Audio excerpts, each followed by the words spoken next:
Hello, I'm Mr. Beat. What did every American president sound like? That's a question that I've thought about nearly every day of my life. And in this live stream, I'm going to try to speculate about the presidents that we don't have audio recordings of. But of course, many we do have audio files for. So we're going to play a game with the rest. And I brought on my friend Chris of Vlogging Through History. If you're not familiar with Vlogging Through History, it's one of the best history channels on YouTube. He also is a gamer. He's been posting more gaming videos recently, so on his other channel. So I'll let him shout that out as well. But very knowledgeable of history, just really high valuable reactions to a lot of history videos, but also some original content as well. Does a lot of traveling to historical sites around the country, around the world, and I was able to snatch him for at least an hour on a Monday afternoon for him to play this silly game where he tries to guess the president by the voice alone, not seeing them talk, just listening to an audio file of the president talking. So I shall now bring on my special guest, Chris. If I can figure out how to do it. Yes, welcome. Hey. It's been a while. How long? Yeah. How long has it been? A couple of years since we've done a live stream together. So and that was a president video too. Of course, yeah. I mean, half my live streams are president videos these days, but so I've been wanting to do this for a while, and I figured you'd be the perfect person to do it because you've done a lot of presidential content as well. You're very knowledgeable about American presidents. I think it was like during the pandemic, one of the first videos that you did. Do you remember you were reacting to old recordings of presidents? Top your 10 worst and 10 best president. Yeah, around that time. Yeah. Okay, well, I thought I turned off messages on my computer here, but I'm still getting dings. I'm sorry about that, audience. People are complaining about the echo in that. Okay, I'll turn you down for now then. Okay. Actually, there's a way I think you can turn your echo. Maybe I can do it. Yeah, your the Settings. Yeah. Mine's already set. Okay, I set mine, so maybe that helps. Yeah. Let us know in the chat. Yeah, I don't hear it anymore. Oh, nice. Okay. I think we're good now. Yeah. So if you hear a ding, I just got an iPhone for the first time in my life, and it's just synced up to my computer, and I hate it. I just switched back to iPhone about 3 weeks ago. Oh, did? Yeah. What a coincidence. Yeah. I've never had an iPhone. All my family did. They peer pressured me to do it. And it's been very traumatic for me. Like I've had to, it's like learning a new language. It is. It's like, Listen, I used to do iPhone tech support for AT&T, and I feel like I've never used one before after being on Android for years. Yeah. It's I don't know. It's been a week now and I still can't get used to it. But yeah, we're enough about that. So if you hear a ding, I just wanted to apologize in advance. Also, we might have time for questions at the end, but I don't want to take too much of Chris's time. So if you do have questions, please wait. We're going to do this fun game first. When I say fun game, it's probably only fun for a certain segment of the audience, but I know a lot of the audience wants to guess as well. So I have collected a total of 17 audio files of presidents. And as we're playing this game, I'm going to sprinkle in some knowledge that we have from historical accounts of what presidents sounded like that we don't have audio files for. But we'll begin with an easy one. And also, like, if you could just take a guess here at the beginning, Chris, of all 45 presidents, how many do you think do we have actual audio recordings of? I think I know this. I don't know the number, but I know for sure going all the way back through McKinley, we have audio files. We have audio recordings of. Harrison, there's a recording. Okay. Cleveland, I think, is iffy because I've heard some accounts say that the Cleveland recording isn't really Cleveland. Yes. And there was one of Hayes, but it's been lost. I didn't know that about Hayes. Yeah, so I think Harrison, and then from McKinley on. So the 25th, the 23rd president, and then the 25th on, I think, are all the ones we have recordings for. That is correct. And I had the same, I was going to bring up that caveat as well, that the Grover Cleveland one has been, some historians have said, oh, I don't know if this is legit, but the Benjamin Harrison one appears to be like, there's a lot of verification that has taken place for that one. So yeah, you know this already, so I can go ahead and tell the audience that 21 of the 45 presidents we don't have audio files for. So that means the rest we do, the 24. And of those, so that means that, yeah, that's 47%.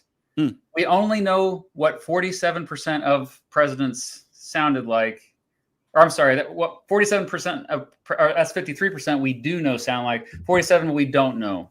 So nearly half is what I'm trying to say here.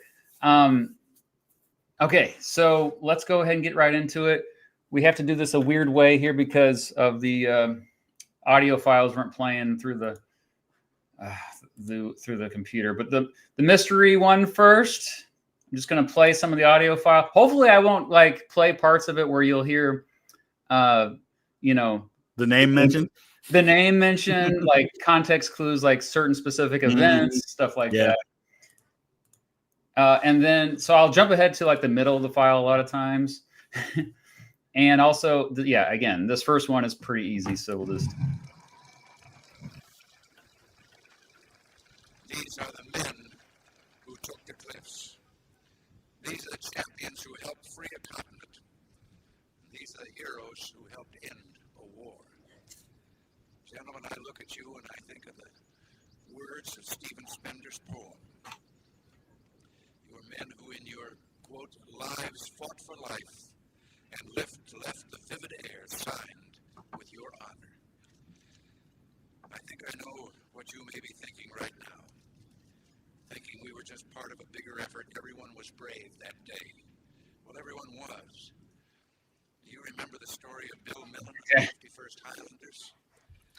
So this one, I think I not only know the president, I think I know the speech.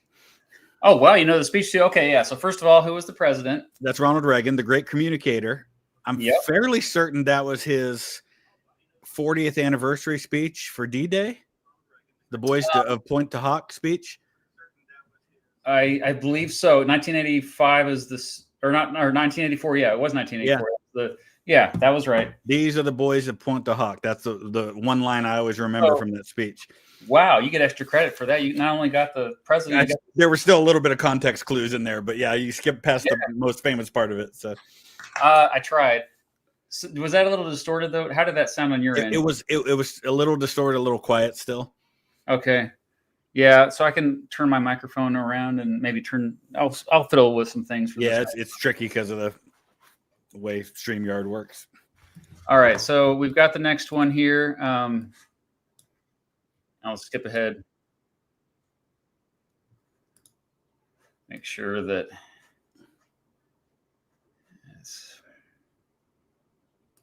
I have to do it like this. Yes, sorry. One moment. Technology. As long as you can't see the associates and on mine for a great many months. Thoughts I had originally planned to say primarily to the American people. This is one of the tricky ones. I know that the American people share my deep I think I know who it belief is. that if a danger exists in the world, it is. You want to guess? So there's a couple presidents who sound similar, and this is one of them. It sounds like Ike, but I think it's William Howard Taft. Okay. Yeah, no, it's Ike. Yeah. You know, there's a lot of, I was surprised Ike's voice, and we're talking about Dwight Eisenhower here. Eisenhower is someone who has there's other presidents that sound like him, like you said, but there's also like Supreme Court justices that sound like him. Like, I noticed that Earl Warren and Berger, like all these justices that you hear from these old, like, because I listen to a lot of oral arguments from, the 50s, 60s, and 70s, and they all kind of sound like this too. So I wonder if there's something about the microphones too. The microphones all make everybody sound the same back then? I don't know. That's part of it. And also I think a lot of the really early ones, they had a very particular way of speaking because they were used to projecting for the crowds. Yeah. But yeah, Ike and Taft always sound similar to me, and Coolidge and Truman sound very similar to me. Oh, see, to me, Truman is very different than the rest of them. Yeah, once you get to JFK, I think they're all pretty unique. But those two, yeah, and I knew that Ike and Taft were ones I was worried I might mix up. All right, well, let's go to the next one. At least you should get half a point for that. Okay. Oh, this one's going to be the clue for this next one might be the fact that it's so crappy. Oh, yeah. Yeah, so we'll just I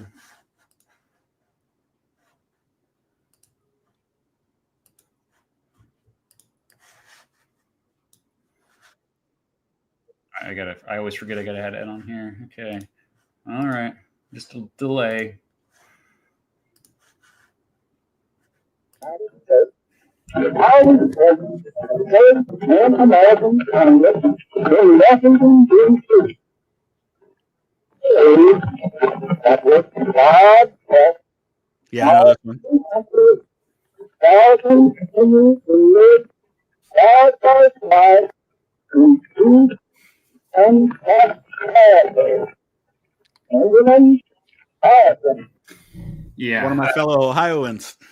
Yeah. Okay. So who is it? That's Benjamin Harrison, which is kind of funny for me that he is the earliest president for whom we have a recording, because he was the guy who was also afraid to touch the light switches in the White House. He was, yeah. So that's from the 1890s. I believe it was towards the end of his term, if I remember correctly, but I don't remember what speech, but it's only a short clip. That was the entire clip that we had. And yeah, you can barely understand what he's saying. If you go on YouTube, you can find I guess they went through transcripts and matched the words, so they have captions. But yeah, I'm going to bring this opportunity up to look at what some historians have said about what presidents sounded like, even though we don't have audio recordings of them. So first of all, George Washington. Apparently, he had a very low, breathy voice. And he definitely did not like talking in front of people. And so he mumbled a lot.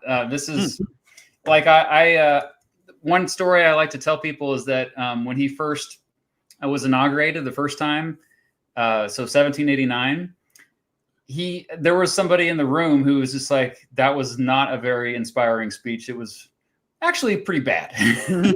And so, yeah. And then another example of this is Thomas Jefferson. He was very soft-spoken, had a very apparently he was good with the vocal filler. He had very few vocal fillers, but also not the best speaker, preferred to just write. He really moved people with his words on paper, not, in person. And also something that we need to bring up probably is that we didn't have amplification for presidents until the end of the 1800s, and it was expensive then. So it wasn't more common until the early 1900s, where you had politicians who could actually be heard by people in person who were more than just a few feet away, standing away from. I remember I've been reading a lot recently about the Progressive Era, and there's you see this one guy standing just so people know that he's the one who's talking. If there's a huge crowd around him, and it's the vast majority of people who are there, they cannot hear this person. But you see Eugene Debs, he's really animated, or Theodore Roosevelt. And I don't think very many people who are actually present can hear a word that they are saying. It's kind of crazy. Yeah, it was a different skill set back then for what was needed to and of course, a lot of people didn't do, at least the presidential candidates themselves didn't do a lot of campaign stops. They had people going out and doing that for them, but they did the front porch tours kind of thing. And Lincoln gave speeches, but they were typically off the back of a train for a small crowd that gathered at the train station, stuff like that.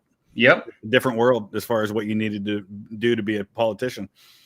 Yeah, that's why William Jennings Bryan was such a big deal. Like he just went around and gave so many speeches, and everyone's like, "What the heck is it? Why is he wasting his time doing this?" You know. Okay, so we're gonna go back to it now. Number 4. Let me pull it up here.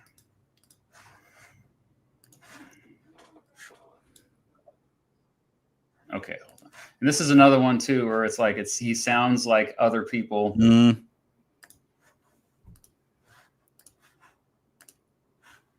Reaffirm my promise I made to you last December 6th to uphold the Constitution. I think I got this one, but let it play. Is right as God gives me to see the right and to do the very best I can for America. Yeah.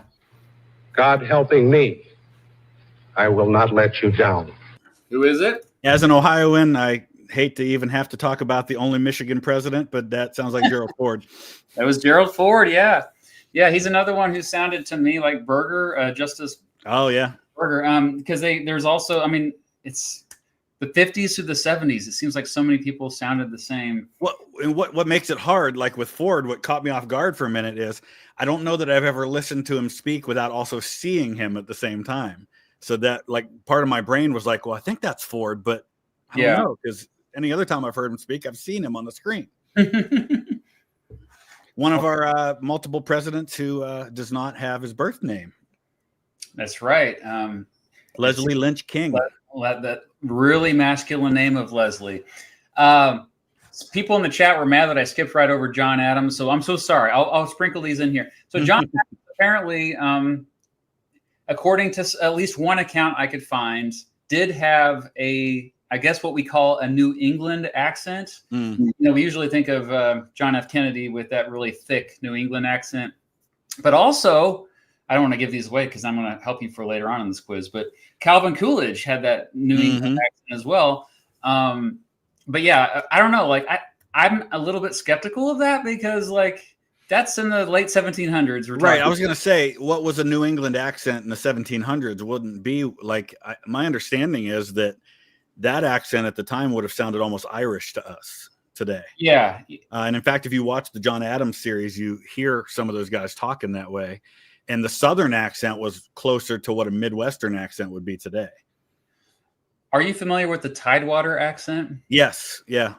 It's like, I always think of Virginia like this, like, so I think that's more, when I think about Thomas Jefferson, James Madison, James Monroe, William Henry Harrison, like, I just think of the Tidewater accent. Should we play like a clip of that for the, okay, I just Googled it on YouTube here. Let's see if we can, okay, this video says, all right, let's try this. This says TV spokesman with Tidewater, Virginia accent. Let's see if this works. I'm Bill Fanny, and I'd like to talk to you about financial security in your retirement years. There's Thomas Jefferson. Specializes in converting your home equity into cash with a reverse mortgage, a government-insured program. It's a safe way to tap into your home equity, and it's easy to qualify.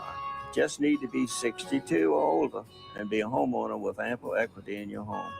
With a reverse mortgage from Seniors First, you retain ownership and never. Do you think that's accurate for the time? It could be. It's really interesting because it's got elements of a Southern accent, but it's not a Southern accent. It's really unique. Yeah, it's I mean, I don't know. Who knows? Like, that's the other thing. I really wish we could go back and listen to what they sounded like. I do know that in terms of like John Adams and John Quincy Adams, I would say were more passionate, had more fiery speeches compared to Jefferson and Washington and really the other Virginia guys. That's, I mean, I think we always think about Daniel Webster in that category as well as a famous senator who was just, he wasn't necessarily like, he was just really moving the way that he was able to talk and keep people's attention, even though he gave a 2-hour long speech, you know. And I know John Quincy Adams also was he was witty. Like he was kind of like Mark Twain, just had, I don't know. still kind of uppity sense of humor where it's like, like I would say the country folks wouldn't understand, but those in the elites would be like, oh, John Quincy Adams. Anyway, okay, so let's go back to this. Number 5. So this one is, I will tell you, it's a very informal setting. Okay. He's just talking on the phone to somebody else who's famous. So you get extra credit again if you could say both people in the phone conversation. All right, let's pull this up. Oh, it's all out of order. Oh, here we go. All right.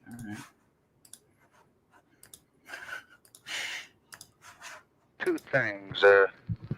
Apparently, some lawyer in justice is lobbying with the Pope. I got the first one. Let's see if we can figure out who it is. Income for this presidential commission, which we think would be very bad. Put it right in the White House, and we can't be checking up on every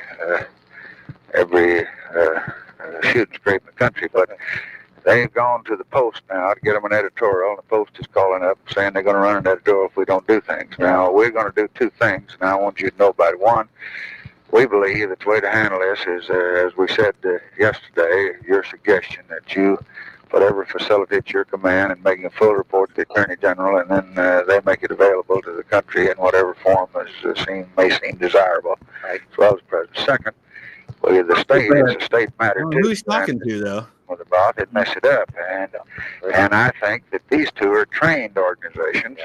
And the Attorney General of the state holds courts of inquiries every time a law is violated. And I haven't heard the other guy talking. The FBI makes these investigations. I want you to know that. You'll tell your press man that that's what's happening, and they can expect. So you're president, so he's talking to. In the car, the Attorney General of Texas to make an announcement this morning. Of a state inquiry, and that you can offer him your full cooperation, and vice versa. He'll do it with you. Right? We'll both work together. And any influence you got with the Post to have them point out to them that you don't want too many things, and it just picking out a Tom Dewey lawyer from New York and send him down on new facts. This commission thing, Mr. Edgar. Yeah, well, it's definitely LBJ. Okay. Who he's talking to. Yeah, I forgot that he didn't really say much, and you could barely hear him because I think it's my speakers, but. The guy he was talking about was J. Edgar Hoover was the guy he was talking to. Oh, he's talking to Hoover. Okay. That crossed my mind at some point in that conversation, but I never heard it enough. It just seemed like, obviously, the presidents all had to keep Hoover on their good side at that time. Congratulations to Vice President John Nance Garner for getting it right. LBJ and J. Edgar. We again, if you're just joining us, we have Chris here from Vlogging Through History, who is just guessing the president with really crappy audio quality. That's all he has to go off of. And so far, he's got 4.5 out of 5. LBJ is a pretty easy one. I don't think there's anybody that really sounds like him too much. See, I feel the same way. I feel the same way about Harry Truman. I think he's just in a category all his own. But maybe it's just because I've listened to him so much over the years. Okay, so moving along here, before we move on to the next one, Andrew Jackson. How do you think Andrew Jackson sounded? Oh, I don't think I've ever read how he sounded. And what is interesting is how many times people make an assumption about what a president must have sounded like, and they don't. Yeah. Like Jackson, you just figure he's got like this rough kind of country, Tennessee, North Carolina thing going on. So I guess that's probably what I'd go with. Yeah, I really don't think anyone knows. I mean, obviously he was passionate and fiery, kind of like probably Daniel Webster in his own way. But yeah, was it more of a rural accent? I am skeptical of that. I mean, that he maybe has this southern backwoods accent. I don't know. I think it was definitely more raw in comparison to previous presidents, no doubt. But I just can't. I have a hard time imagining what he sounded like, and if his voice was deep or higher. There was conflicting evidence on that. So if you know, let us know in the chat if you've ever listened to Andrew Jackson speak. Maybe somebody said he sounds like Jed Clampett. Jed Clampett. Okay. Yeah, it's like if you died and went to hell and you had a conversation with Andrew Jackson and you came back. What did you? I'm sorry, heaven. I meant to say heaven. Okay. Okay. Moving on. We've got This one's also older. Just I'll give you that hint.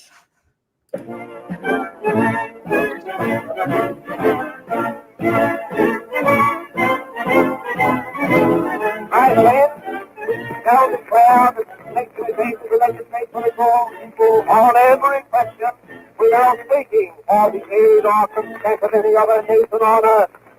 Upon that issue, we expect to carry every single... I think I know this one, and I live right down the street from where he grew up. I shall not slander the fair state of Massachusetts, nor the state of New York, by saying Yeah, I got this one. that states will declare our helpless impotency. All right, who do you think it is? I live in Poland, Ohio, and about a quarter mile from me on my street is the boyhood home of William McKinley, and I think that's William McKinley. No, it's No. Grover Cleveland. But see, I this didn't is think we had a Cleveland recording. Yeah, that's the thing. Like, it's debated, and that's so a strong. caveat there. See, that's Like, what threw me off. I didn't think there'd be a Cleveland.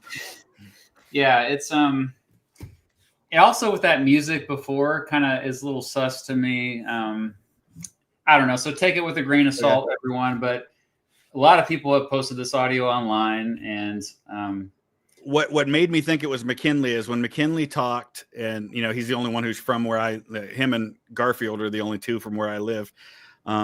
McKinley did that kind of the way he talked with like the way he rolled his R's. And yeah, like that. see, And so that I heard that and thought it was McKinley. I mean, it very well could be McKinley, and all these people online have been misattributing. Well, it might not even be that. It just might be that's that time period, the 1890s, and yeah, a lot of people spoke very similar when they did speeches. Yeah, that's definitely true. Yeah, and I think the next one that will be coming that sounds like McKinley might just be McKinley. So we'll leave it at that. Before we get there, though, I think the next president we don't have any recordings for that we haven't mentioned yet, and going in order is Martin Van Buren, who spoke Dutch. He was only president whose first language was not English. Exactly. So we assume it was a Dutch influenced accent, at least slightly. Mm-hmm. And I read there was apparently this distinct dialect of they call it the Hudson Valley dialect, which I didn't know was a thing. So not the people that you had the Dutch who initially settled at New Amsterdam, Mm-hmm. and then a group of them apparently moved further north up the Hudson to settle, and then that's how Albany got started and all that.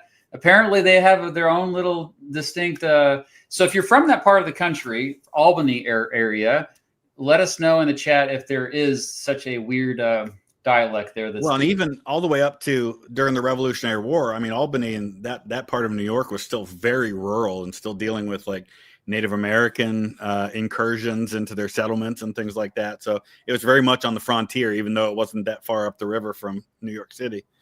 Yeah. So they probably were isolated and developed their own accent. Absolutely. More and more we're losing those distinct accents because everyone's so connected these days. Yeah. All right. Next one is I got to skip ahead because it might give it away if I play the beginning of the file. This is the one that surprises. It surprises me every time I still hear it. But when I first heard it, I was like, that's him? Really? Mm-hmm. So maybe that was a hint. I don't know. But let's go ahead and play the file. Getting better at this. Their real beliefs by the way in which they champion every device to make the nominal rule of the people a sham. I am not leading this fight as a matter of aesthetic pleasure. I am leading because somebody must lead, or else the fight would not be made at all. I prefer to work with moderate, with rational conservatives, provided only that they do in good faith strive forward toward the light. But when they halt and turn their backs to the light, sit with the scorners on the seats of the end, or company with. Yes. That's Teddy Roosevelt. Who does a really good TR is Tom Berenger played him in a movie.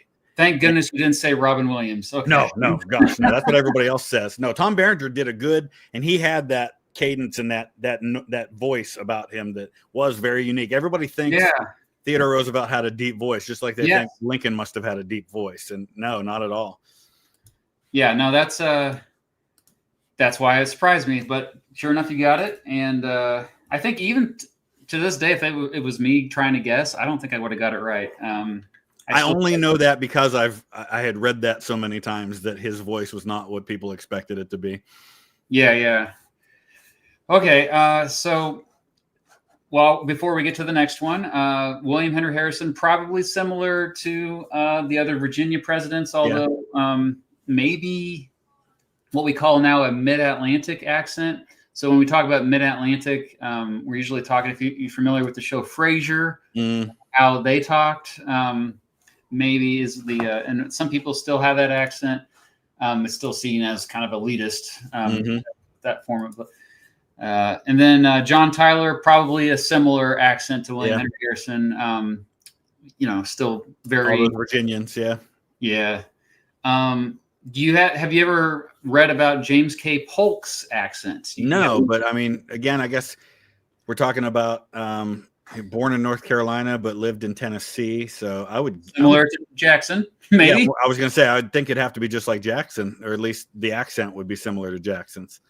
Yeah, I mean, the only thing that I found that was more definitive was that he was a calmer speaker, more mellow, did not get all fired up than maybe Andrew Jackson did. So, but yeah, I couldn't find much information at all about any of these presidents as far as like how deep or high their voices were. It's interesting that people, other than Lincoln, people didn't think to write that down about someone so important as the president, like they did. Like a lot of people described Lincoln's voice and what he sounded like, but yeah, I don't think I've ever read about most of those other presidents.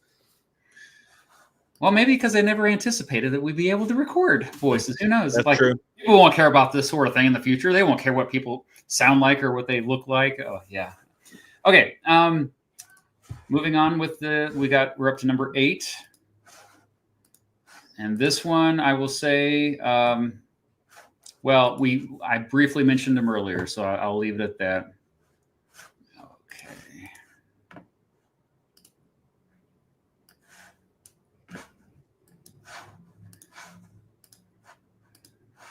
Sorry. Here we go.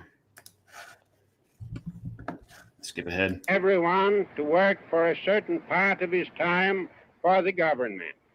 When we come to realize that the yearly expenses of the governments of this country, the stupendous sum of about $7.5 billion, we get $700 million is needed by the national government. Okay. And by local governments. Such a sum is difficult to comprehend. You think you got it? It sounds like Coolidge, but it sounds like Coolidge when he's older. It was Coolidge, and it was when he was president, though. Oh, it was when he was president. Yeah, that was. There's actually color footage of him with this speech. I was going to say Coolidge is the first one for whom I have seen a video with audio of him speaking. I don't know if that's the case, but that's the earliest one for which I've seen. That's true. Yeah, it's from 1924, and he was awkwardly like reading off these cards. You could tell not comfortable at all. See, he sounds similar to Truman to me, even though Truman's got a very distinct voice. But if I was to compare him to anybody, Truman, which is weird because we're talking about a guy from New England and a guy from Missouri. I want to say congratulations to the comments because, like, overwhelmingly, you all have got it correct. I didn't even. Oh yeah, I just looked at that. Yeah, like if you go back and see, they've been guessing these. I don't know how they're doing it. Maybe they have an app or something they put up like. I should have done that. I didn't know you could do that. Okay, before we get to the next one, so Zachary Taylor, I think, as a general, kind of he learned to really to speak loudly. We have accounts of that. He was called Rough and Ready. Was his nickname by his troops. He was belovedly called that. But in terms of his actual accent, another Virginian who lived in Kentucky later, moved around a lot. Like throughout his adult life. So I would assume it was fairly similar to probably William Henry Harrison, but maybe a little bit more. And Harrison was also a general, so yeah, I would think that's who I'd probably compare to each other. Those two. Yeah. So, but maybe fewer big words. And then next up after that, we got Millard Fillmore. Oh, New York. So there was one account that I found that said he had a nasally voice. Interesting. And I can see that. Yeah, like he was kind of, I would say, a comparable accent to probably, well, we don't know if that's actually Grover Cleveland, but we heard the Grover Cleveland clip earlier, and that's what, from what I could gather, maybe somewhat like Grover Cleveland, in New York, but also, but not both from Buffalo, right? I mean, from the Buffalo area. I mean, Cleveland was born in New Jersey, but he had been, was he mayor of Buffalo, Cleveland? He spent most of his life, I believe, in Buffalo, and that's where Millard Fillmore's from. So yeah, that would make a lot of sense. Or his adult life, at least. Yeah. Yeah. Yeah. So that's kind of why I put one and one together there. Okay. So this next one I have up for you is another easy one. Let's just get right to it.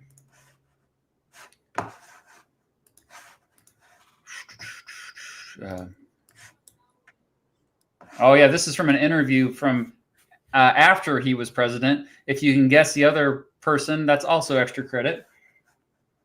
I'm hiding the comments so I don't see what people say. Yeah, I know it's tempting to.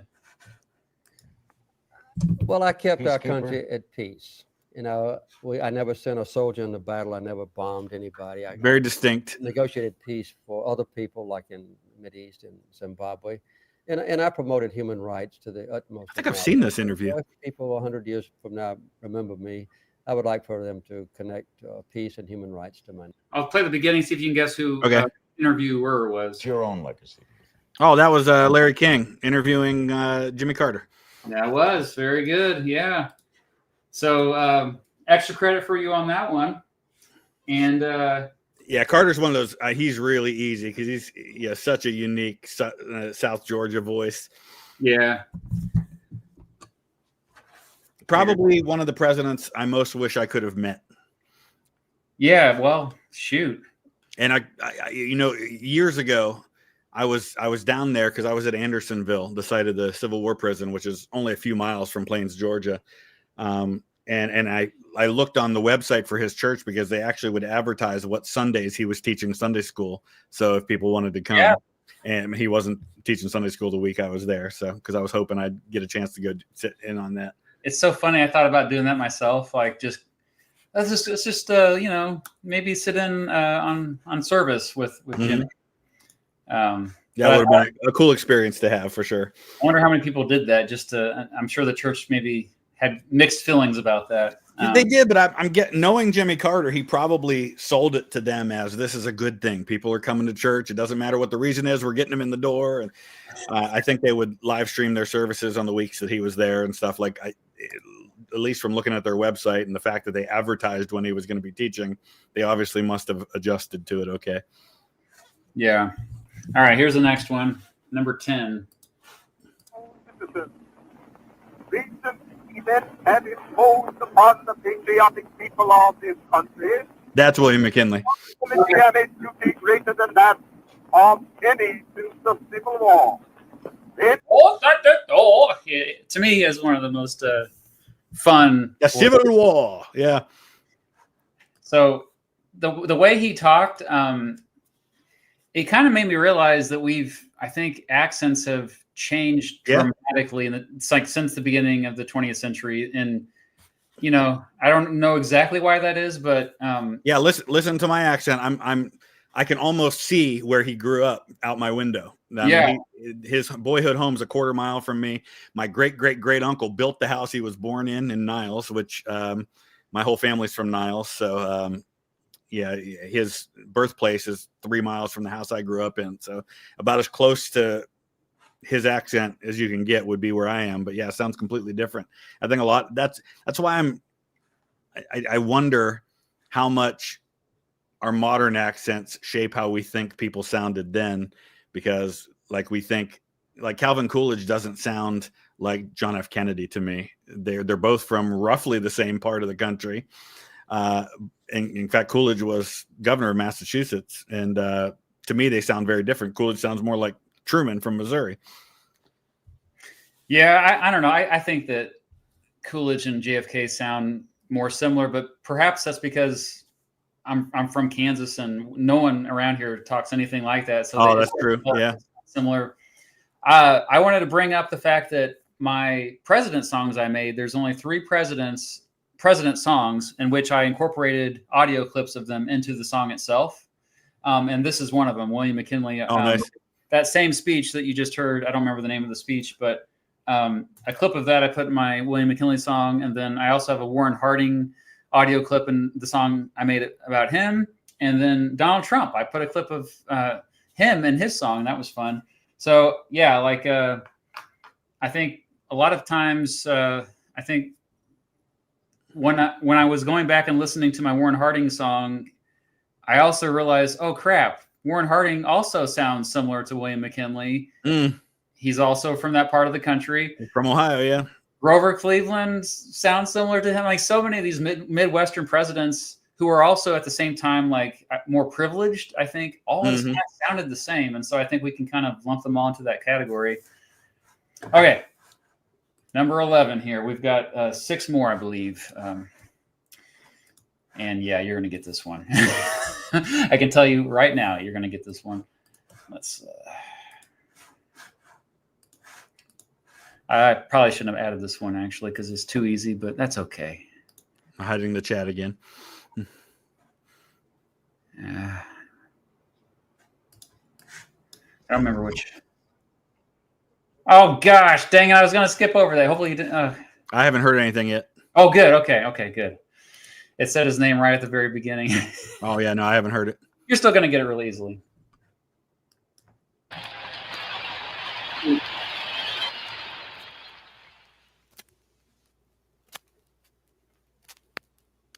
Sometimes a simple. I'm asking each of you to be pioneers towards that new frontier. My call is to the young in heart, regardless of age, to the stout in spirit. I'm trying to figure out what speech it is. Party, to all who respond to the scriptural call, be strong and of good courage. Be not afraid, neither be dismayed. That is the question of the new frontier. Oh, new frontier. Okay. Mankind waits upon our decision. Give me your help. Is that the one at Rice University? I believe that was 1961. This was in 1960, July 1960, and it's just called. So this is during the campaign. Yeah, when he was campaigning, and I believe it's just called the New Frontier speech. Oh, okay, yeah. But yeah, I figured that might give it away too. You know, it's funny. Whenever I hear his voice now, my daughter, she watched this cartoon called Clone High. I don't know if you've ever seen it. No. It's all these clones of famous people, and one of them is John F. Kennedy. And the guy who voices that character does an exaggerated version of Kennedy's accent. But now whenever I hear Kennedy, I can only think of that Clone High accent. Ask not what your country can do for you. Well, The Simpsons, the mayor of Springfield, yeah, he's modeled after that. And then I had a shout out to Mr. Emmett, my 8th grade American history teacher, who used to do a really good impersonation of John F. Kennedy. Everybody was giggling after he did it. I feel like Kennedy's got to be one of the most identifiable voices of a president. He had a very distinct Boston accent. So did his brother, for that matter. Absolutely. All the Kennedys. All of them. Yeah, all the brothers. Yeah. Okay, so speaking of New England, Franklin Pierce, what we know about how he sounded is that he was soft-spoken, informal. That's all I could really find about him. James Buchanan, he had Scottish-Irish roots, so probably somewhat like that. He's also from Pennsylvania Dutch country, so from Lancaster. Okay, that's right, Lancaster. So Lancaster, that southeastern Pennsylvania, has a very distinct, like they say, water instead of water. Oh, That's usually how you can tell somebody's from that, either Baltimore up through Philadelphia, that whole area. They say water very distinctly. Motor oil. Yeah. He apparently also had a nasally voice, but also there's one account at least that said he had a high-pitched voice. So this is also, I think, around the 1850s, apparently. This is when people were like, let's just start writing down if their voices are a certain way. I don't know. We don't have any good records about presidents before this, but I noticed after Buchanan, we started to see more of those Mm-hmm. type of accounts. Okay, back to this one. This is an older one. This is a president. When I first came across it, it caught me off guard as well. Similar to when I first heard Theodore Roosevelt's voice. This one also, but this one actually to me has a very pleasant sound, and it's actually more modern than you would think. So with that, I'll go ahead and.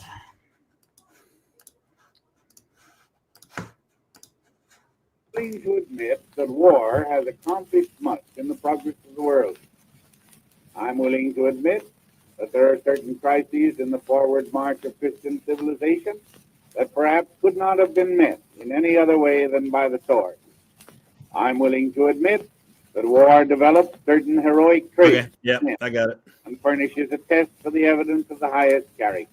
All right, who do you think it That's is? got to be the one I guessed earlier. That's Taft. That is Taft. Very good. Yeah. So Yeah, because I did a couple of years ago. I did a video where I was reacting to the voices of the presidents, and that Taft in the middle of all the other presidents around him sounded completely different. Like you said, he sounded much more modern. Like it's like he like was out of place compared to the way the other ones spoke. Which is weird because he's from Ohio, and so is Harding, so is McKinley, but he doesn't sound like those guys. Yeah, it's very distinct. To me, he sounds like Santa Claus. Like he's just someone like, oh yeah. So, but to me, his accent sounds the most like Ike's. That's why I earlier thought it was him, because there's something about the way he says his R's that just sounds exactly like the way Ike said his R's at the end of words. I don't know, just throws me off. Well, good job on that. Back to presidents that we don't have recordings of. We already briefly mentioned Abraham Lincoln, but again, a lot of what we know about, I think, Lincoln's voice today is, we talked about this before the live stream, is it comes from the movie Lincoln, starring Daniel Day-Lewis as Lincoln, who Daniel Day-Lewis is one of the greatest actors of all time. I think most people say he's one of my favorite actors. Yeah. He always really gets into the role he plays. He did a lot of reading and preparing for that role of Abraham Lincoln. He imitated his voice to the best of his knowledge from all of that reading, basically reading everything he could about what Lincoln sounded like. Mm-hmm. So I think it's fairly accurate. Most historians would probably say, yeah, that's probably about what he sounded like. I think before him, for me, probably the best portrayal of Lincoln because of the voice. I think Sam Waterston did a pretty good Lincoln in Gore v. Dow's Lincoln. It was a TV movie.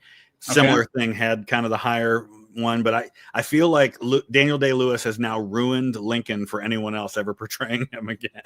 It's hard to yeah, once because you're going to compare it. I mean, they did one on the History Channel about Lincoln, and I couldn't even watch it because the guy wasn't Daniel Day-Lewis, and he was so like he almost seemed like he was doing an impersonation of Lewis, which is unfair because Lewis did nail the accent so well and the voice. So I don't know.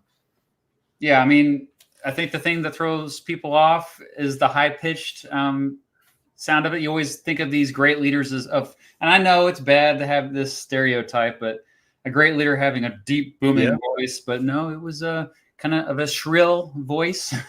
It's funny to think about. I mean, consistently, probably the three presidents that typically get rated at or near the top, with Washington, Theodore Roosevelt, Lincoln, all had voices that were not your typical masculine leader type voice. You know, Washington very quiet, and everybody said he didn't project a lot and mumbled, and then the other two having much higher voices than you expect. I think the only one of really kind of the really top rated presidents that the voice kind of fits what I would expect is FDR. He had a very commanding voice, I always thought. And he's someone we have so many recordings of. He was he was recording himself every day. So he was one of the first to really effectively use the power of his speech on a regular basis like that. Afterward, Americans demanded that they heard the president regularly. Okay, next one we've got. And this was recorded several years after he left office. Okay. So keep that in mind. For the Arabs and divide Palestine. The Jews wanted to chase all the Arabs into the Tigris and Euphrates River, and the Arabs wanted to chase all the Jews into the Red Sea. And what I was trying to do was to find a homeland for the Jews and still be just with the Arabs. But when you go into a thing of that kind, the people you help most are the ones that get most angry with you. I'm glad you mentioned it was after he was president, because it took me a minute. But there are a couple of words that the way he said them that made me realize it was Truman. It is Truman. Very good. Yeah. Yeah, but he was very unique as well. And the more he talked, the more I was like, okay, yeah, I get it. And you know who played a really good Truman, I thought, was Gary Sinise. Gary Sinise. Have you seen his portrayal of Truman? It was a TV movie about Truman. Oh, the I TV. think it was called Truman. Yeah. I've seen clips from. I never saw the whole thing. Yeah. Yeah. If anything, he might have been a little too nasally with his portrayal, but I thought it was pretty good otherwise. Okay. I mean, I'm 30 minutes away from Missouri, and a lot of folks around here talk like that. And he was not really that good of a speaker. No. Neither was Eisenhower. You go back and watch those clips, like, oh wow. Well, and you're looking at two guys who really did not have a long background in politics. I mean, I guess Truman did. He was a judge, and then he got into politics, but he was a haberdasher before that, and both guys had military experience on their resume. Truman's our last president to serve in ground combat. Oh my gosh, that's crazy. Hard to believe. It's been almost 100 years. Yeah. Yeah. Okay. Before we go to the next one, just a little bit about Andrew Johnson. What would you guess he sounded like? See, he's East Tennessee. I mean, he had to have a Southern accent. Yeah. I would think slow speech, maybe a deeper voice, but definitely a Southern accent. For some reason, I always think of Tommy Lee Jones, the actor, when I think of Andrew Johnson. He looks like Tommy Lee Jones. Looks like him, and I think he would have sounded like him. I think think like of the Texas accent today, East Texas, not West. But yeah, he's from Tennessee, so maybe the only. I mean, we don't. I think I saw something where his voice was much lower than Lincoln and Buchanan, but we don't have as much information about what he sounded like. Unfortunately, we can just I don't think I've ever read anything about what he sounded like. Yeah, I think about it. All right, this next one is really easy, so we'll just get it over with.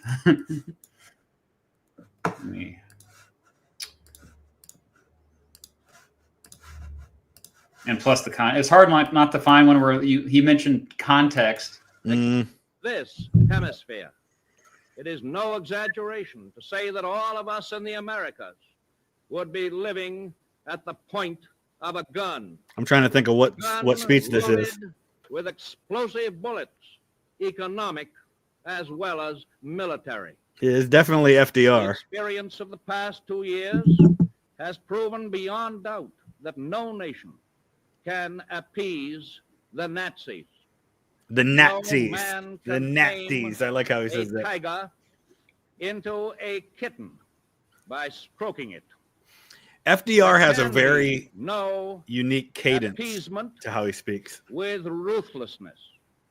There can be no reasoning with an incendiary bomb.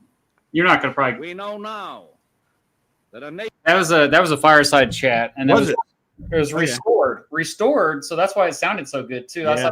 I thought it might throw you off a little bit, but that was from December of 1940. So before the war, about a year before the war. Yeah. I'm sorry, before the United States entered the war.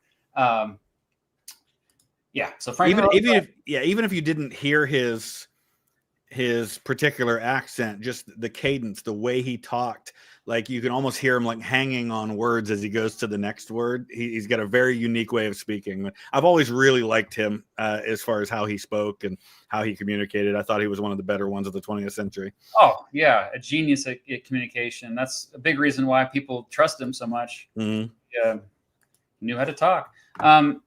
Unlike the two presidents after him, again, and they were like Roosevelt was an insider. Truman and Eisenhower were outsiders, as we said. Mm-hmm.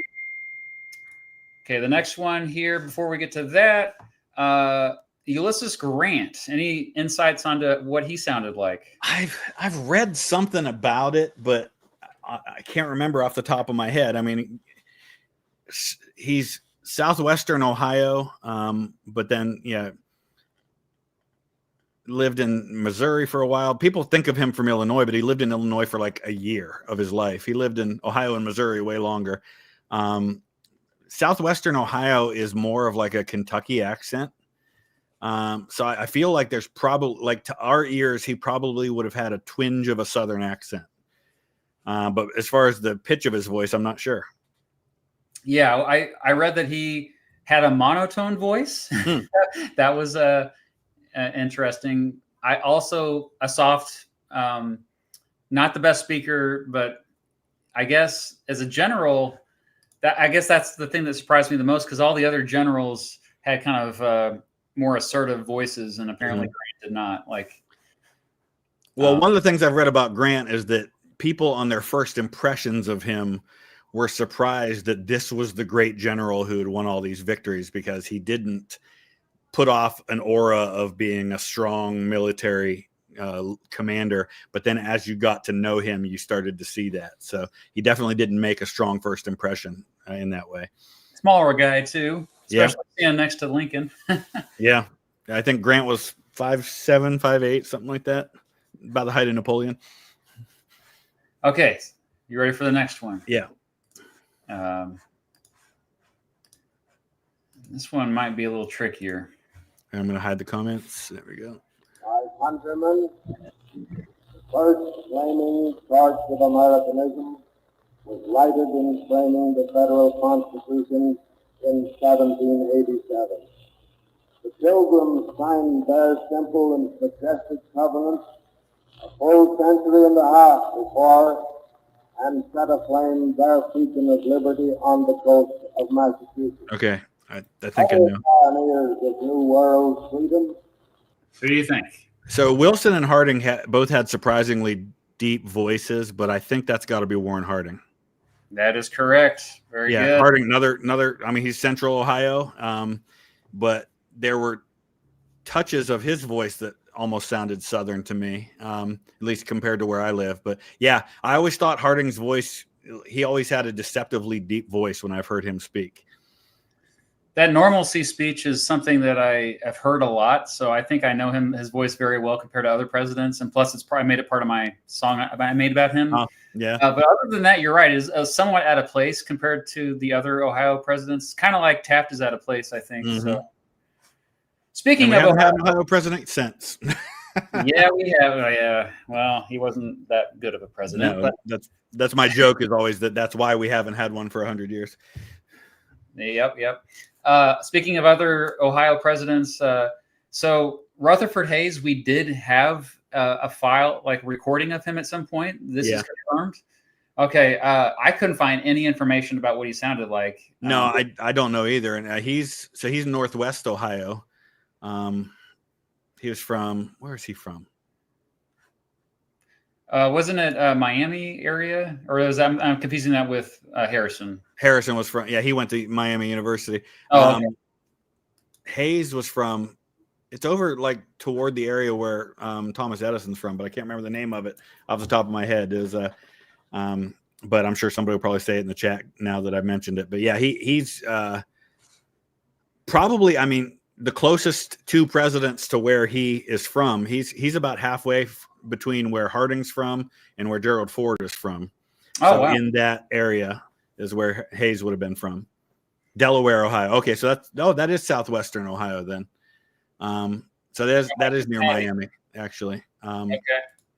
So maybe similar to Harrison. To Harrison then, yeah.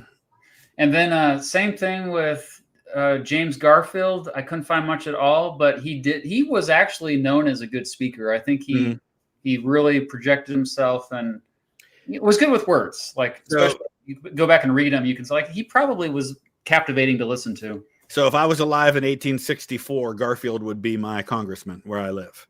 Oh, that's right. Yeah. His district ran from here up toward Cleveland. He wasn't quite in Cleveland. So I would say McKinley, pretty close, because those are our two Northeast Ohio presidents, and McKinley and Garfield were in the House together. And probably lived within 40 miles of each other most of their lives. So, all right. Let's go to we got two more for you to listen to. This one is probably, I would say you're going to have a little bit of harder time with this, mostly because the audio quality isn't the best. And I was trying to make it a little bit more difficult to be, because I knew that at this point, you're probably like a lot of speeches you've already been familiar with. So anyway, let's go ahead.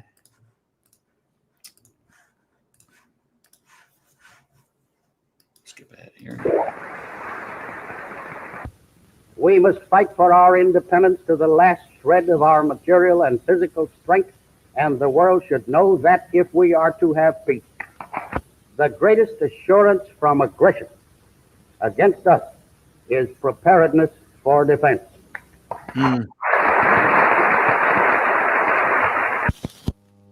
Okay.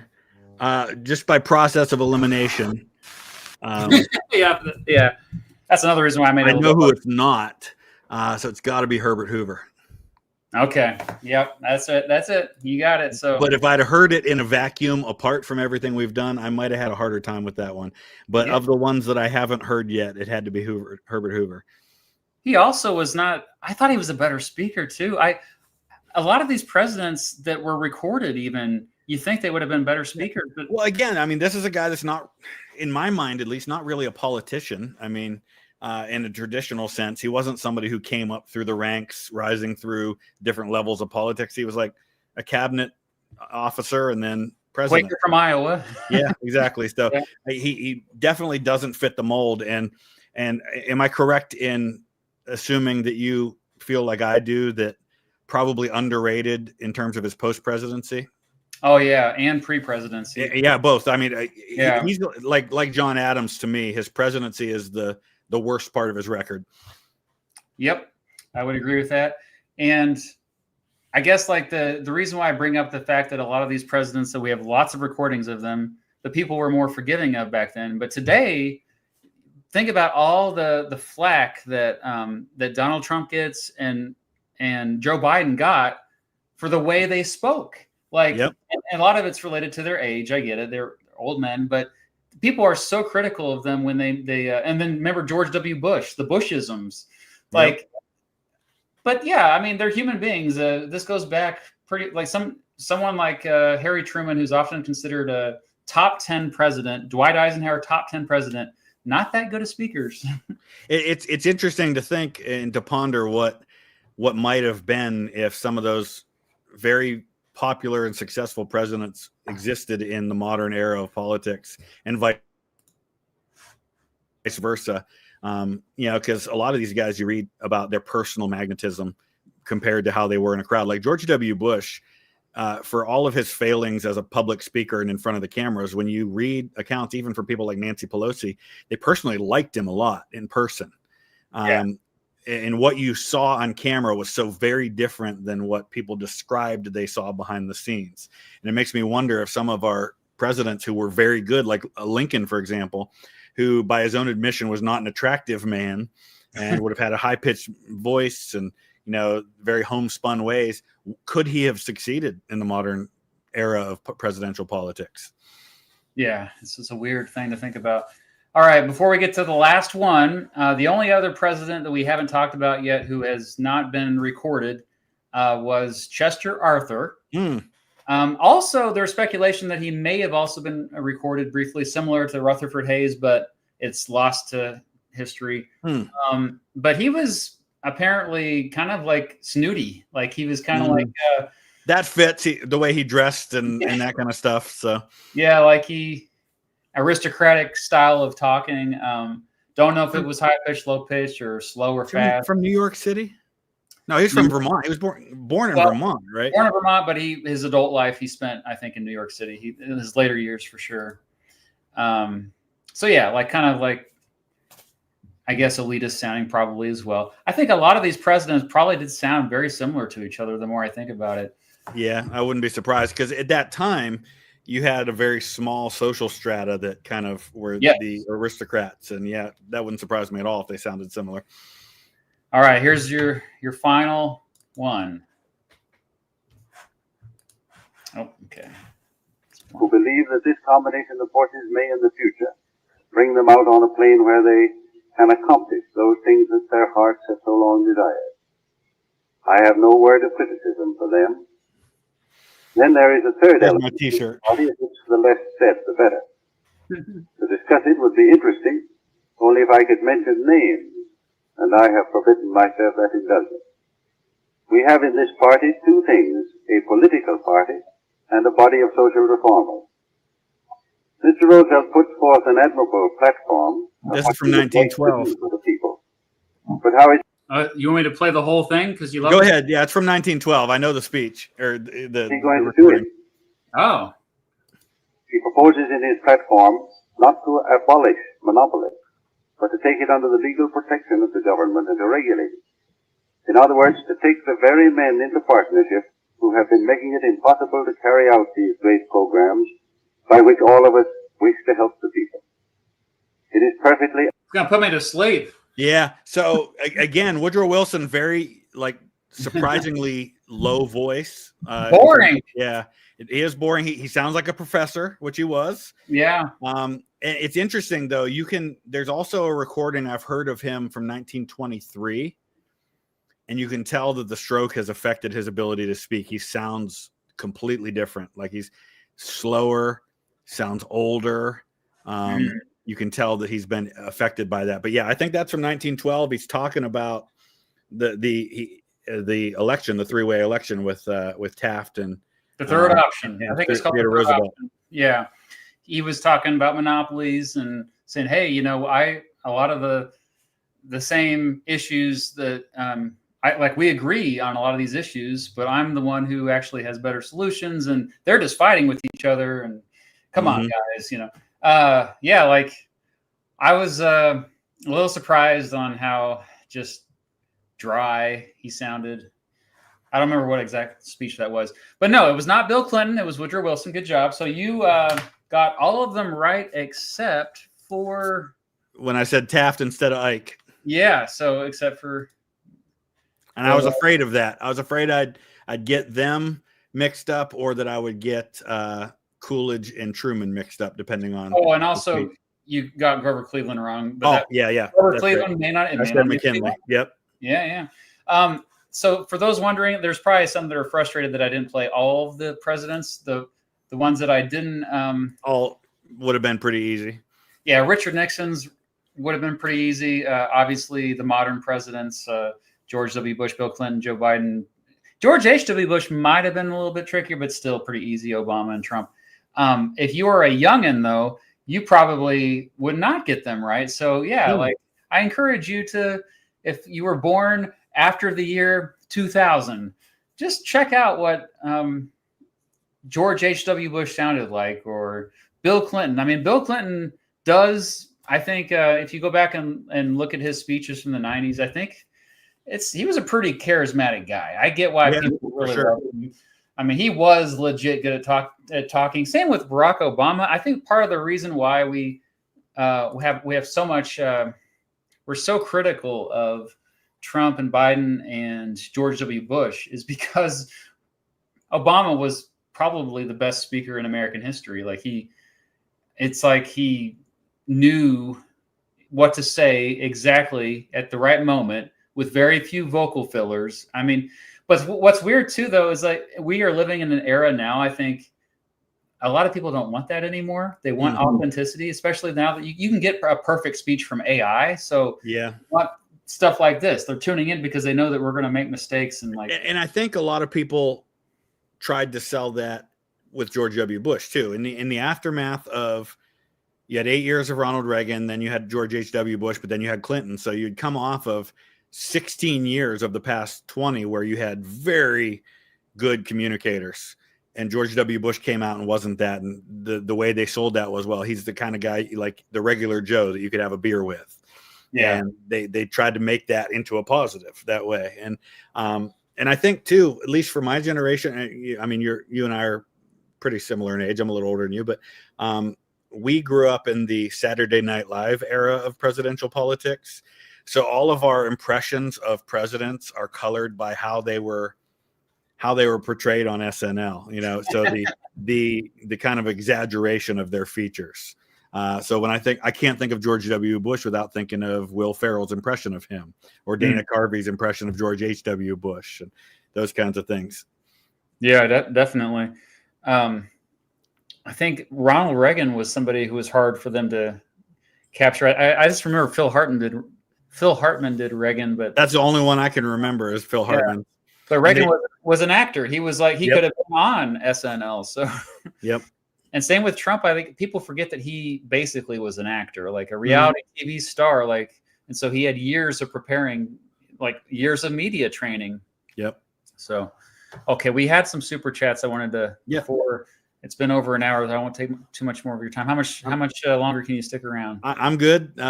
Just me. I'm home alone tonight and just hanging out. So, okay.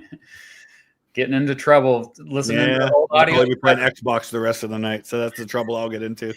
Oh yeah, go ahead and promote your gaming channel. So if anybody goes to any of the videos on my channel, in the description, it has links to the other channels. So my gaming channel actually was my original channel. It was the first channel I started, and then Vlogging Through History took off, so we rebranded the gaming channel to VTH Gaming to go along with it.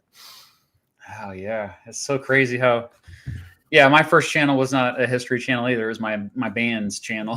Nice. Okay, so Cy Vlog, thank you for the super chat. What's more important in a president: assured speaking style like Ike, or ability to poke fun at themselves like Reagan?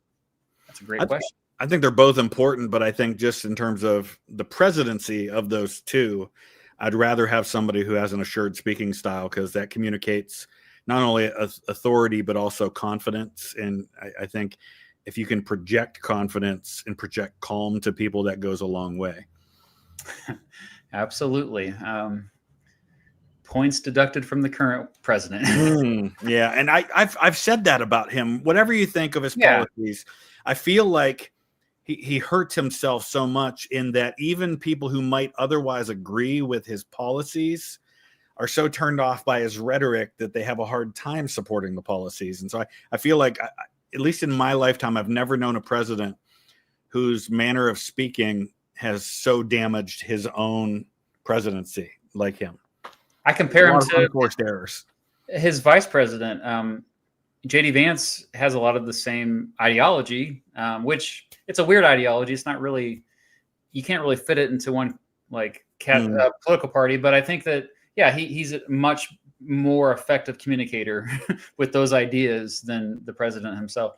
Yeah. Okay. Harrison, thanks for the super chat. Question for both of you. Who is your favorite mutual subscriber from Cincinnati named Harrison? That would be Harrison Len. Yes, exactly. Same. I agree 100%. W 2.0. When is the future round? I want to see if I can guess the voice of 57th President Orsh Anders, elected 2048. We'll do it in 2048. All right, I'm in. I'll be 71 years old, but I'm on board for it. Harrison, again, certain speaking styles become common in entertainment because specific vocal tones, inflections would translate better through early radio technology. Yeah, very good point. True. Might have helped some politician as well. I always bring up the evolution of movies. If you go back and watch movies that came out in the 1930s, 1940s, even 1950s, you can tell that they were still, these are actors that trained for the stage. They trained to be performing in front of a live audience. And you feel that when you're watching them on screen. By the time you get to the 1970s, all of a sudden you have actors who are like, that's a whole foreign world to them. And so like, they're talking really quiet, and they're used to not projecting. What makes me think of that, another comparison to that is like I'm really into musical theater, and when you watch the movie Les Miserables versus seeing it on stage, it's a completely different skill set for the actors, because the actors on stage have to project so much that when I watch something on the movie and then I see them on stage, I'm like, oh, I really didn't like that, because it felt like they were yelling, but that's what they have to do on stage versus what they do in front of a camera. Yeah, same thing.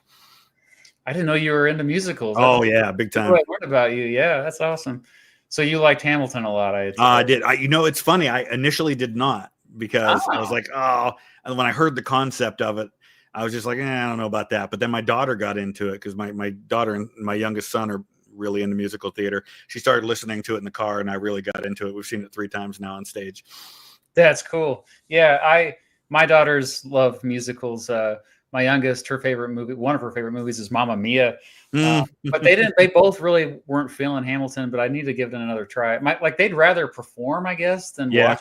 Well, you know, my very first live stream I ever did on Vlogging Through History was a 2-hour breakdown of Hamilton the musical, given the history behind it. I was still in my basement at my old house next to the furnace recording. And it was in December of 2020. It was my first live stream. And I just went through every song and talked about what it gets right, what it gets wrong, what it didn't talk about in the history. How did I miss this? Is it still up? It should be. Yeah, I think I re-uploaded it as a regular video. I didn't even know about this. Lore, this is amazing. All right, cool. I'll check that out later. Okay, Volushkin says, hey, Mr. Beat, I come to Lawrence a lot. That's my hometown for those of you who don't know. Give me your address. Yeah, and here's my social security number as well. No, I appreciate that. Volushkin, I appreciate that message. If you could just send me an email, IamMrBeat@gmail.com, and I'll respond, hopefully. Usually it's Mrs. Beat that checks those, but I'll get the message. Okay.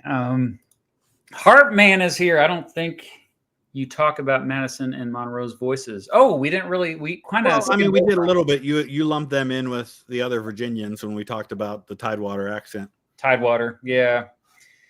So yeah, sorry. But if it's any consolation, I'm making videos about both Madison and Monroe, as well as Jefferson, going to Virginia next month to film. Monroe originally buried in New York City. They moved his body back? Moved him back to Richmond, yeah. Oh, wow. I didn't know that. He's buried right by just a few feet away from John Tyler now in Hollywood Cemetery in Richmond. Yeah, I know that. Okay, they're in the same cemetery. Okay. They're not only in the same cemetery, they're on the same hill, I don't know, maybe 20, 30 feet away from each other. Oh, I didn't know they were that close to each other. And then at the bottom of that hill is where Jefferson Davis is. So technically, you kind of have a third president there, too. Oh. I had a Google DSA. I think you're talking about Democratic Socialists of America. I don't know much about them. But it seems to me that would be a party that's fans of Bernie Sanders. So, Bernie Sanders, by the way, he's more popular now than I think he's ever been. Have you noticed that? Yeah, and it's interesting because I feel like in some ways he was a little before his time because he's kind of the left's version of Trump in a sense. I mean, I don't want to compare. I'm not comparing the two, but I mean the against the mainstream of the party and the popular with a very different part of the party. Yeah.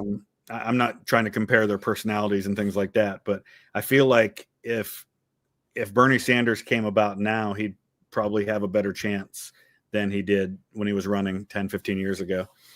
Yeah, I agree with that. Because a lot of the older Democrats are starting to finally come around like, oh, maybe he had a point. Maybe we shouldn't go with the status quo. Okay, you should do this with vice presidents. I don't think there are as many recordings, but no, probably not. Yeah, but I appreciate the idea. Have you heard the recording of Queen Victoria? No, I haven't. Let's pull it up right now. Oh, and while you're doing that, here's a fun fact because this actually was being discussed in my Discord. As far as we know, the oldest person for whom we have a recording is Helmut von Moltke the Elder, who was a German general. The oldest politician, or the oldest person that we know of, for whom he was born in 1800. And there's a recording of him reading Shakespeare in German from like 1889. That's crazy. That is crazy. He was born in 1800. 1800, yeah. Okay. This is supposedly it on YouTube. I just found it.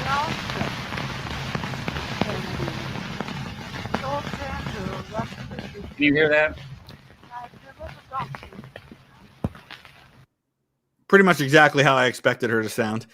They restored it, apparently. Yeah. Okay, let's see.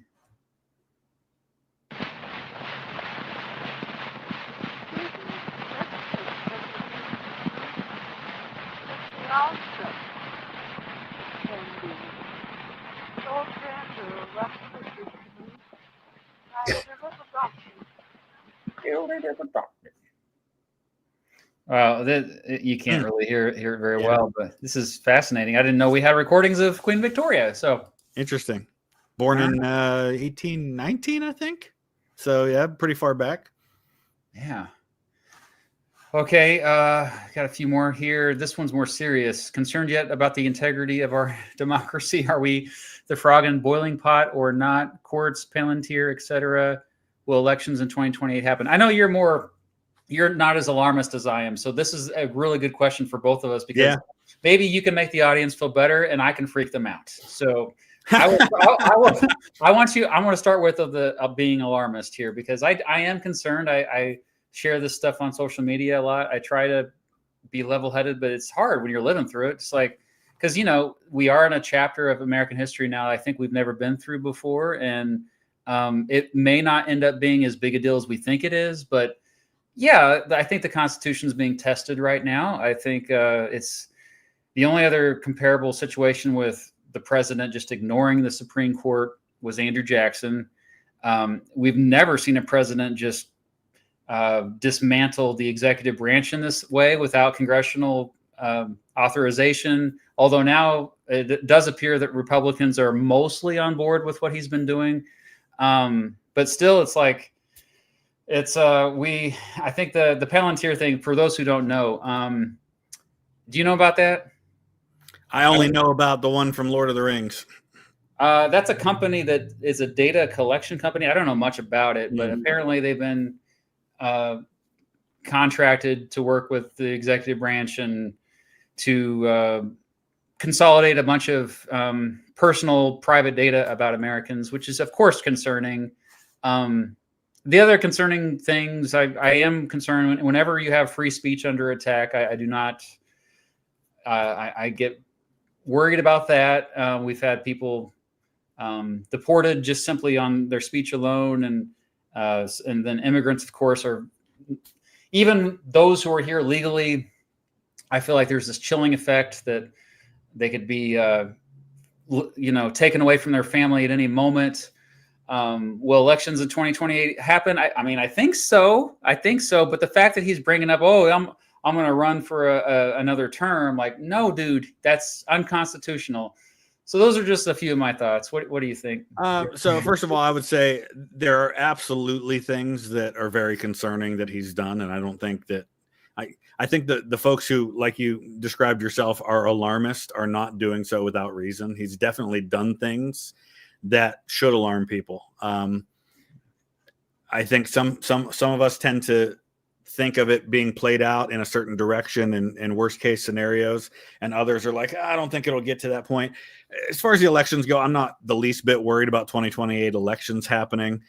There's definitely a testing going on of how much a president can get away with. And we see a lot of the courts pushing back, and there's this battle going on right now between the courts and the executive to see what they can do and what they can't. And some on one extreme will say, well, the courts maybe have too much power because they're stepping in on literally everything. But at the same time, you would say, well, if not the courts, then who else would rein in executive power? And that's the point, is that there's supposed to be checks and balances to rein in people when they get extreme. So the court is functioning the way it should, and let those things play out. So I'm not that worried. There's plenty of things Trump's doing that alarm me. And I'll say this, while it's happening more often, the alarmist kind of worst case scenario stuff has always been there. I will never forget, I was a youth pastor in 2000 during the election between Bush and Gore. And I had a young African-American kid in my youth group who was 100% convinced, because his parents told him so, that if George W. Bush got elected president, that we would have slavery again in this country. And that seems so ridiculous to us now, but in 2000, at the time, somebody said that to that kid, and he believed it. So that's, ever since then, I've always kind of tried to dial back from the crazy talk. But a lot of it's justified. I just was in Arizona last week, did the marriage of my mom and her new husband, who is Hispanic by descent. His family has been in this country longer than my family has. I did his family tree, and his people were in New Mexico before New Mexico was New Mexico. So his family's been American for Little generations. Yeah. It was even when it was Spain. So his family's always been on this side of the border. He was born an American citizen, has lived his whole life in Arizona. He's afraid to go visit friends and family in Mexico because he's afraid he won't be able to get back across the border. And I think that under the circumstances, that is a justified fear that he has because of what's going on.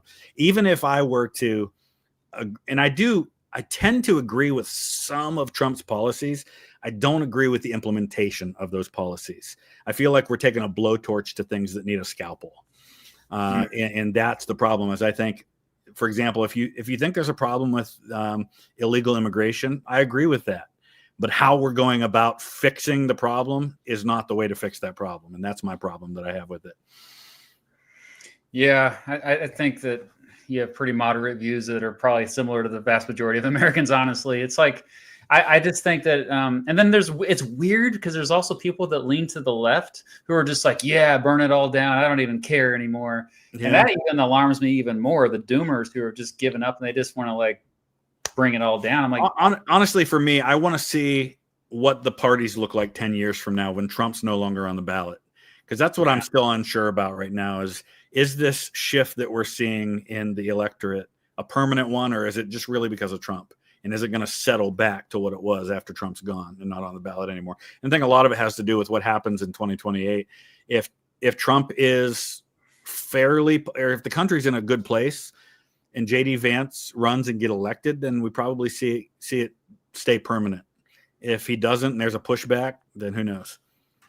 I think populism is here to stay as long as the extreme wealth inequality is here that we've been living through the last couple of decades. I think, because I always compare this time to the 1890s, early 1900s, because you had very similar circumstances, history rhyming, where you had, just a few robber barons in control. And now it's out in the open. You have just a few billionaires that are controlling everything in government. And there's Democrats like to talk trash about about corporations. Republicans like to talk trash about the government. Often they're on the same team. They're often working together. There's corporate welfare. And I think more and more Americans are realizing that, thankfully. And so you're seeing weird coalitions form in some ways. And I think actually JD Vance, he could be somebody who kind of forms these weird populist coalitions. Mm-hmm. So I'm optimistic in that regard. We just got to get through Trump first. Yeah. And it's going to let me ask you this with that in mind, who do you think right now, if you had to pick who the Democratic nominee is going to be? Because to me, there's two ways they could go. They could go to a Gavin Newsom, or they could go to like a Shapiro from Pennsylvania. So, those are your two options. No, to me, I feel like those are the directions they might go, but I don't know. That's interesting. Yeah, there could be three categories, I would say. Andy Beshear, somebody said, yeah. Yeah, like you have your Midwestern, more moderate Democrat who is like Shapiro or Beshear. Although Beshear kind of leans a little bit further to the left, I think. But you have your more status quo Democrats, which I think, Gavin Newsom's probably in that category. But you also have the populists, which I think Tim Walz might be in that category, like, and Alexandria Ocasio-Cortez too. Like, I think that that's the way they should go. Doesn't mean they will. I mean, if I'm Republican, I'm praying that AOC is the Democratic nominee. I feel like she would get rolled in that election. But then again, I thought Donald Trump would too. So I was going to say, that's literally what I was going to say. I was like, that's what people remember. Hillary Clinton was saying, she wanted Trump to be her opponent. I really thought Trump was the only Republican that could lose to Hillary Clinton. Yeah. Yeah, go with John Kasich, right? That's what I voted for. I voted for Kasich. Yeah. Anyway, okay, let's on a lighter note, King of the Hill revival. It looks amazing. I love how they've progressed in time. Have you heard about the did I just see today that one of the voice actors from King of the Hill was murdered? Was shot and killed. I did not know about that. It wasn't one of the main actors, but it was, I saw that on the news just today. That is crazy. Shot by his neighbor or something. I'm sure somebody will say it in the chat. What did you think of the films Reagan and W? I never saw Reagan. W, I did not like it as a movie.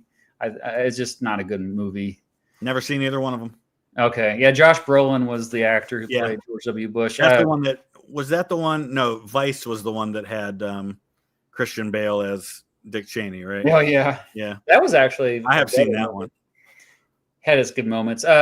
Reagan, apparently, the cynical historian watched it. He did a really long review about it. He did not like it. No, I'm not surprised by that. Yeah, Dennis Quaid plays Reagan. Okay, V-Man is here, always from Puerto Rico. Which part of history in U.S. schools is taught wrong, but which was corrected? I feel it's the Spanish-American War. They teach it like the U.S. saved Puerto Rico when Puerto Rico had just got autonomy from Spain.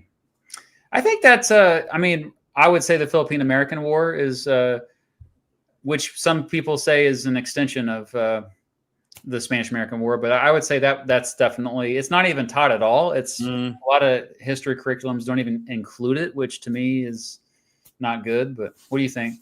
I think I agree with you on that. And I think just in general, we're starting to see more of a focus on, okay, maybe America wasn't always on the right side of history when it came to certain things, but we focus a lot of that on slavery and on the Indian Wars. And we don't talk about things like the Philippine insurrection and a lot of other time periods. And even just the way we teach things like the American Revolution.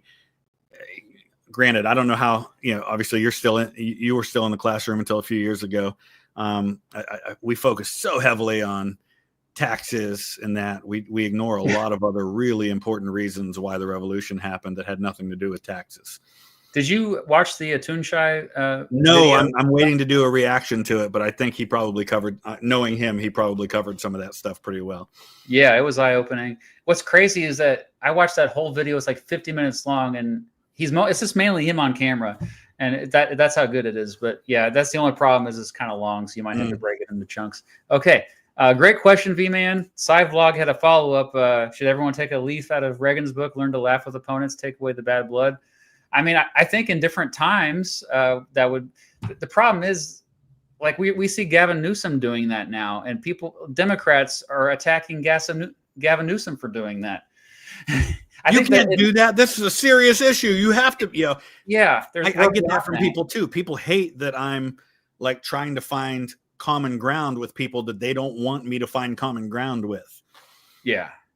Well, but there's also a difference between there's people that truly believe in certain policies, or they have certain values or issues they're trying to promote. They truly believe in them, but there's also the grifters who are just making money, and they're just trying to get people riled up because they make money off these people. And I think as long as you separate those two groups, you reach out to people you disagree with who truly believe it. Like I always make the distinction of, I don't really follow political pundits much anymore, but I did for a while there. I was kind of keeping tabs on what right-leaning, conservative political pundits were saying. And there's Ben Shapiro, who I think he truly believes what he says. Mm-hmm. And then there's somebody like Tim Pool, who I think just likes money. And so you gotta put them in two different categories. Like if Tim Pool ever reached out to me, I'm like, I don't know about that. Mm-hmm. Whereas if Ben Shapiro reached out, like, oh yeah, no, because he really believes what he's saying. It's not like, so I think that's how you got to differentiate. Yeah. I've collaborated with JJ McCullough. Yeah, I was going to say, I remember that.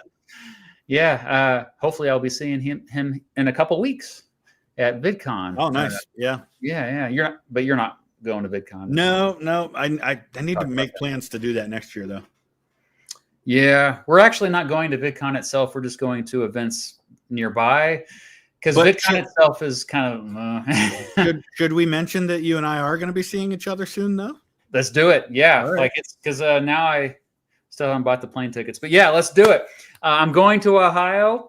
It's so Ohio. I'm going to Ohio. It's going to be great. Actually, the primary purpose is to go to the D-Day reenactment, the largest one in the world. Yep, Conneaut, right up there in the very corner of the state, northeast corner. Conneaut. They bring in the landing craft right there on the beach at Lake Erie. It's really cool. So yeah, I talked to forgot his name, but the guy from World War Wisdom, and he's going up there. Chris is going up there. We're all going to meet. I might even be reenacting myself. We'll see how it goes. And then I was just talking to Chris. I was like, hey, I'm going to be here in northeastern Ohio. I might as well make videos about James Garfield. And then he's like, well, what about William McKinley? Okay, let's do William McKinley too. I was not. So yeah, I'll be there a few days in August. So, yeah, looking forward to it. Yeah. Also, we just get to hang out. From Thailand, Wow, big fan of you both. Small question: do you think the world will have a way to navigate itself if U.S. politics become way worse? Ooh. I think that the world's already doing that to an extent. I mean, I think Europe is figuring out what it means to operate apart from the U.S. We've been so interconnected since World War II that I think now Europe's like, all right, we're going to have to figure out how to do this on our own and just assume we're not going to have the U.S. support, whether they do or not. So I think there is already kind of a realigning happening in that way. I mean, I know Exploring History, the channel my friend Will does, he just did a video about how Canada is like thinking about, they're exploring a free economic zone with the UK and Australia, New Zealand. That never would have been thought of until after the shenanigans with the trade wars going on. Yeah. I think that's the main thing. It's like the biggest thing, in my opinion, that has kept the world more peaceful since World War II than anything else has been free trade and trade agreements, because it's made it so this idea of interdependence, which one of the first things I taught my economics students is like how important it is, because if everybody specializes in something, and that means like you prove value to the rest of the world, but also that means you depend on the rest of the world as well. So we all need each other. That means we're all on the same team, and economics is everything. So like, yeah, like it is disturbing that this is being shaken up right now. And sure, like my dad says, maybe it's just all a show and he's just trying to get people's attention. But I don't know. It's not. Already we have a lot of disruption in global markets. So V-Man again, just quickly, since okay, when sovereignty movements globally are usually left-wing, why is the U.S. left shocked about? I didn't know Puerto Rico's statehood movement was led by conservative. That's news to me. I always just assumed if Puerto Rico became a state that would be 2 more Democratic senators, and that's one of the reasons why the Republicans oppose it.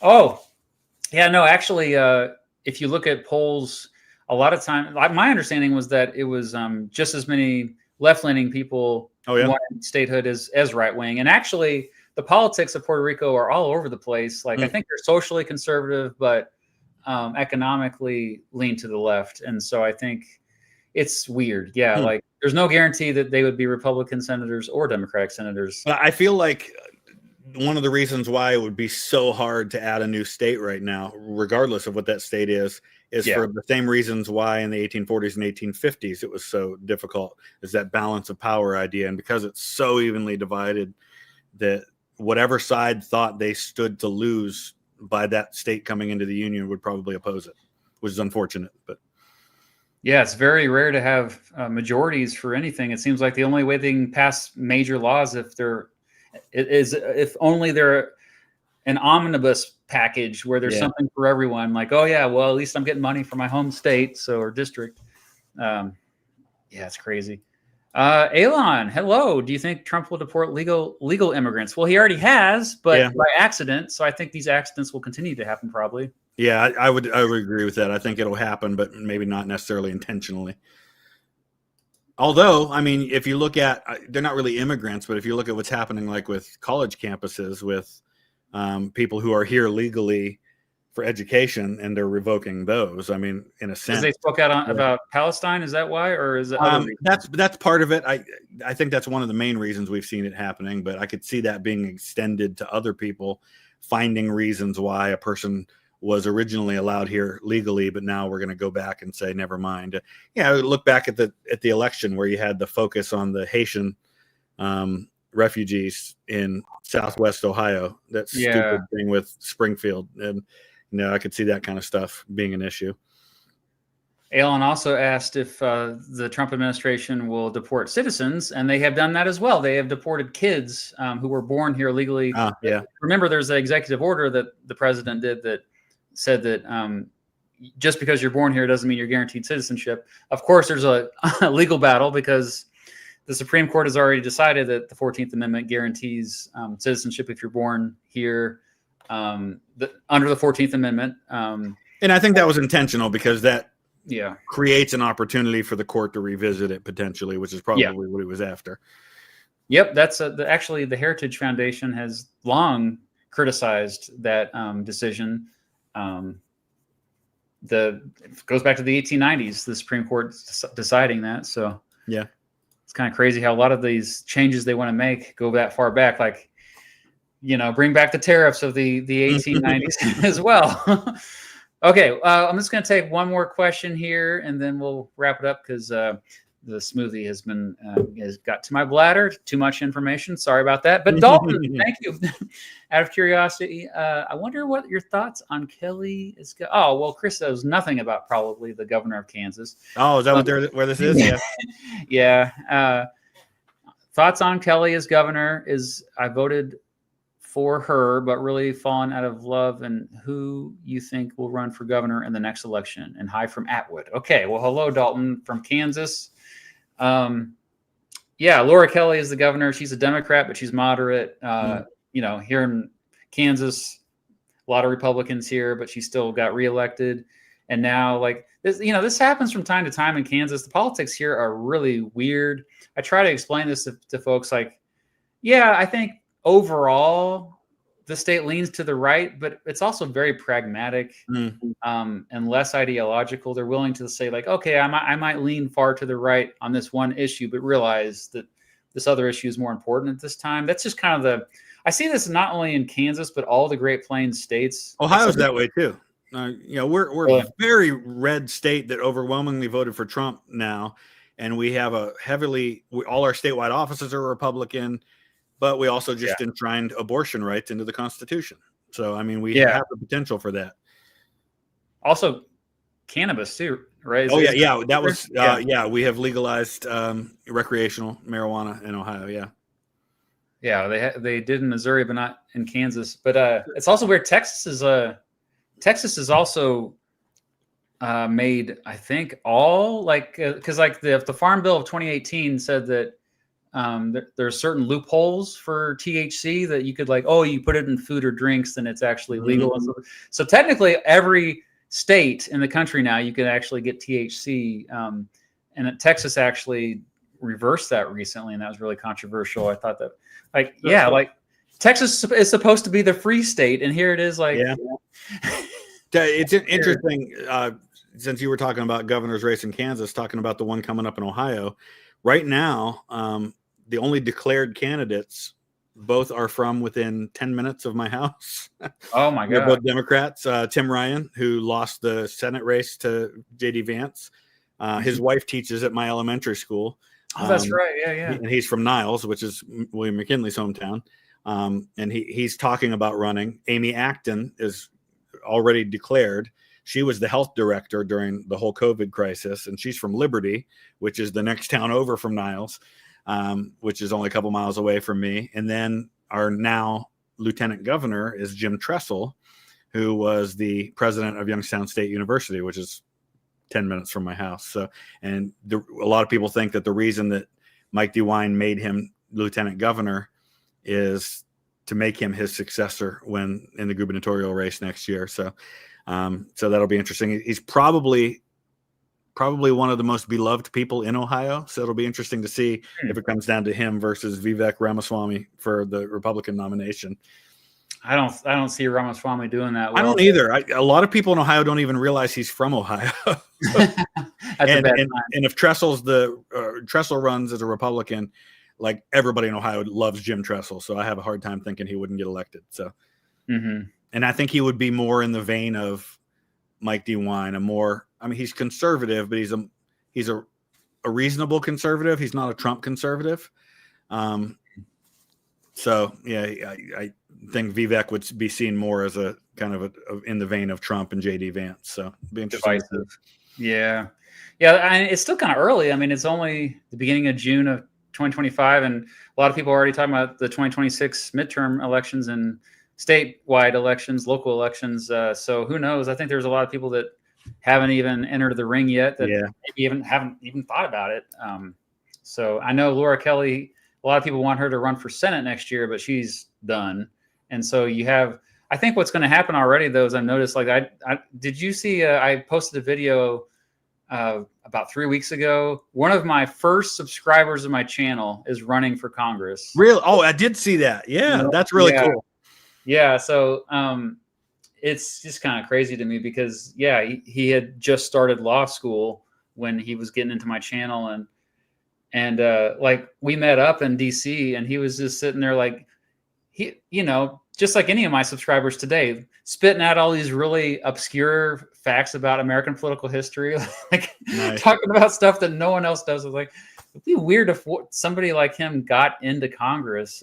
So yeah, it's just, whether you agree with them or not, it's just cool to think. And same thing with you. Like, think about how many subscribers of your channel might be in. Yeah, I actually just saw one who was an early subscriber to my channel who I connected with early when I figured out who he was, who is starting to kind of make a name for himself. It's Dylan Douglas. Dylan Douglas's parents are Michael Douglas, the actor, and his mom is Catherine Zeta-Jones.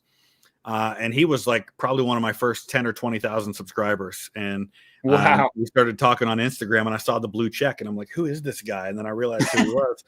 And we finally almost got to meet. I was in Dublin, Ireland last November, and he came into Dublin the day that I left, and we were going to try to connect when we were there and didn't. But he just started a podcast, and he's kind of, as a young 20-something, trying to get into that world of politics and talking about issues that are important to his generation. And so it'd be really cool to see if he ends up doing something for himself other than just the fact that his parents are famous. So yeah, that's awesome. That's just really cool. All right. Yeah. So I won't take any more of your time here, but just to wrap things up, if you are new to Chris here with Vlogging Through History, is his channel. Go over there and subscribe. I would say one of the most knowledgeable history guys on the internet. So, and it's not just American history, world history, a lot of military history in particular, which is not my strength. So yeah, fill in the gaps with what you don't get on Mr. Beat with Vlogging Through History.